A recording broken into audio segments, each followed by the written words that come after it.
What's up everyone, Steven here with Leadjetty.com. In this quick video, I'm going to show you how you can set up score range quizzes. So in the last video, we set up this, what we called a correct answer quiz, where each one of these questions has one correct answer, and depending on how you answer the questions, you end up with a quiz result.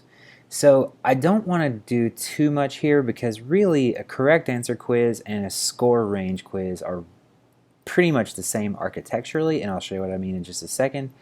So we don't have to do a lot. I just want to kind of stack on top of what we did last time. So if you didn't watch the last video, you might want to go ahead and do that now. I'll link to it down in the description. But if you watch that video, I'm going to show you how to do the score range thing, and it's pretty straightforward. So first of all, let's edit the flow.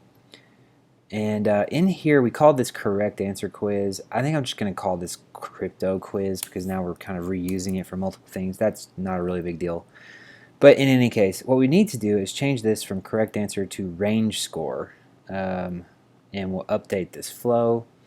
And that should take us back here where we can jump in and add some alternative scores. So, for example, in this first question, which is the best investment strategy, if we were really trying to build this quiz out, and again, this is a joke, it's fake, but if we were trying to help you decide like what level of crypto enthusiast are you, really there's multiple answers here that could add some points. So for example, we might want to say buy BTC and HODL is worth 5 points. So now we can add this, and now when we say when the answer is buy BTC and HODL, change the total by 5. So we'll do that there, and then we'll come over here to the next question, and maybe we say when the answer is GDAX, we want to add 5. And when the answer is Coinbase, we want to add 2. And then let's do our last question here. And then we can just say something like less than 50%, we'll add 5. So I don't really want to go all out here, but that should make this a little bit more interesting for us.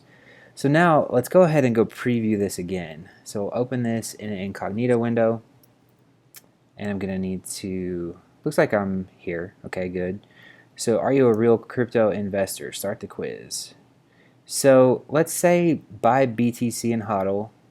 Let's say Coinbase. So that should give us 7 points so far, if I remember right. And then less than 20%. So we got 7 out of 30. So what's interesting about these range score quizzes is basically, you could say if you scored over 25, you're a hardcore crypto enthusiast. If you scored between 15 and 30 or 15 and 25, you're something else, right? So that's kind of an interesting thing to do. You could use this for assessments. There's all kinds of use cases, but now you know sort of structurally how you can set it up. So if you didn't watch the correct answer quiz video, that shows you how to set up all the stuff that led up to this. But now that you've seen all of that, assuming you watched that video, this is how you can just build it up to be this range score quiz type.